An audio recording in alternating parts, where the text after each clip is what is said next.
So in the last video, I talked about how I'd spent a whole year with the Apple Watch Ultra 2, then I switched over to the Garmin Fenix 8, and now how I'm starting to feel the pull back to Apple. But here's the bigger question. Why does the Ultra 3 already look like it's going to fit my life a hell of a lot better than my Garmin does? And that is what I want to unpack today. And it goes way beyond just specs on a page. Hey everyone, Tim here. If you missed the last video, here's your very quick 1-minute recap. I spent a year with the Apple Watch Ultra 2, loving it for everyday use and integration with my Apple devices.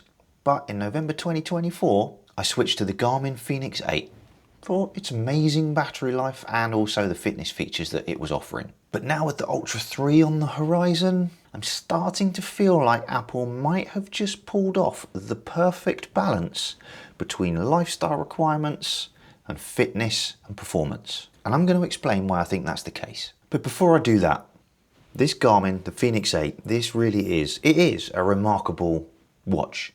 The AMOLED display on here is gorgeous. The battery, it lasts for days, and depending on which version you choose, it could last for weeks, which is ace. The fitness tracking, super detailed. It gives you all the metrics you could possibly think of. It also gives me a sleep score, which is something I don't believe Apple currently does, but I've heard rumours that they're working on, and I don't really, like, is a sleep score super useful? I know when I wake up in the morning, this thing is fairly representative of how I'm feeling, and it's always nice to track numbers so that we can see if we can do better next time. So if that is coming for the Ultra 3, that will be good as well. But here's the thing.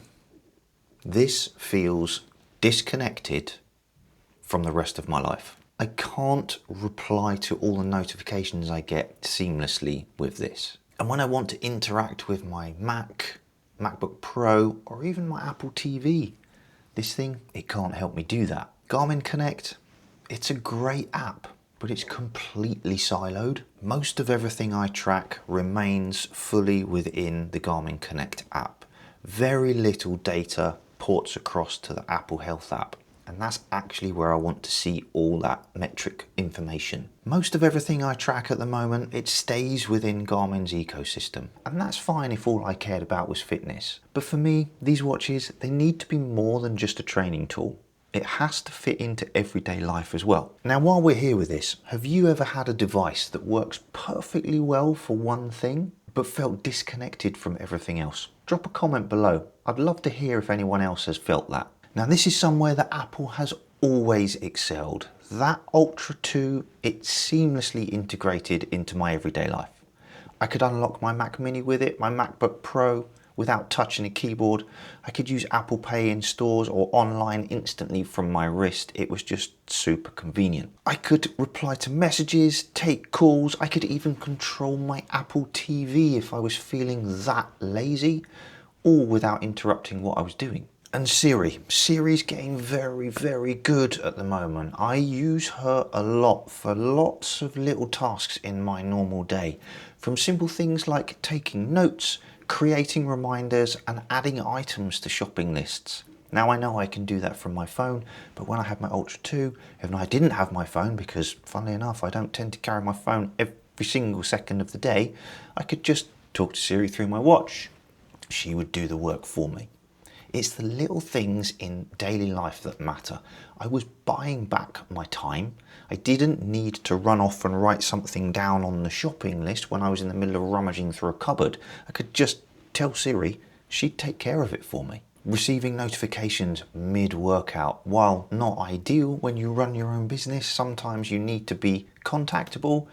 And again, I'd have to stop what I was doing to get to my phone to be able to respond when I'm using this. Yes, I could see it come through, but I could do nothing with it. The only thing I could do was answer a phone call. That was it. The Apple Watch and now the Apple Watch Ultra 3, they're gonna make these seamless integrations fit life and fitness way, way better.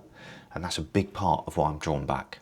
Now, if seamless integration matters more to you than just simply raw fitness stats, hit that thumbs up button. I'd love to see who values connectivity and convenience over simple hardcore features. Now, unless we're a high level athlete or we are training for something very specific. Fitness and health tracking options will always be more useful to us when we're trying to improve our general everyday health and fitness when they flow through the ecosystem that we're using. Having something that stands off on its own isn't the most useful tool unless, like I said, we're training for something specific or we're that higher level athlete. My Ultra 2, it already connected seamlessly with Apple Health. It was syncing heart rate, sleep, steps, workouts across my iPhone, my iPad and my Mac. I could see all that information at the touch of a button. Garmin does an excellent job of collecting data. It really does. But it just sits there in Garmin Connect. It doesn't flow naturally into the tools that I use every day. Now, the rumours of the Ultra 3, and they are still rumours at the moment because nothing's officially been announced, but it's coming. We know it's coming. It's got to, surely. Rumours of improved battery life, better sensors. That's going to offer even more accurate tracking, all while still staying fully integrated with all the other devices. And that's exactly what I'm looking for. Let's cover off this battery life and extended battery life.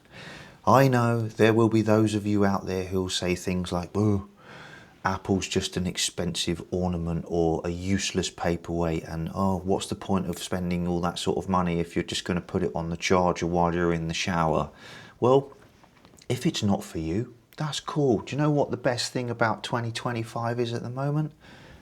The level of choice that we all have. Do your research, choose the one that you think is going to be right for you, grab it, try it, road test it, and if it is, that's mega. If it's not, it doesn't matter. But if somebody chooses something different, you don't have to have a go at them about it. What's it going to achieve? We can all remain friends at the end of the day. I mean, I know some people who have a Samsung smartphone. Why would you do that? That doesn't mean they're not still friends of mine. I might take the mickey out of them a little bit though. So then, what has actually been confirmed? Well, the only thing that's actually been confirmed by Apple themselves is their ore-dropping event, which is on September the 9th.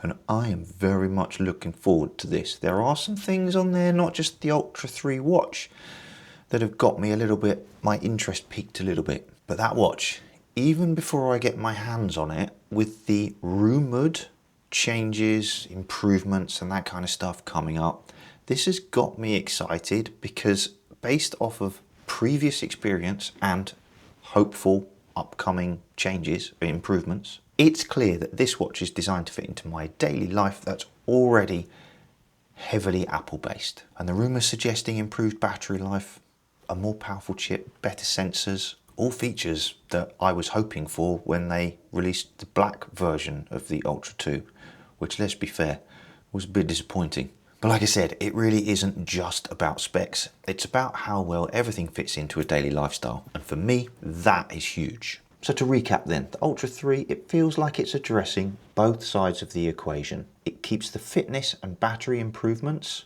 and will hopefully move that closer to Garmin's battery, but it'll bring back into my world the seamless ecosystem integration that Apple has always, and you have to admit this, always done superbly well. Now in the next video, and make sure you subscribe because I don't think you're going to want to miss this one.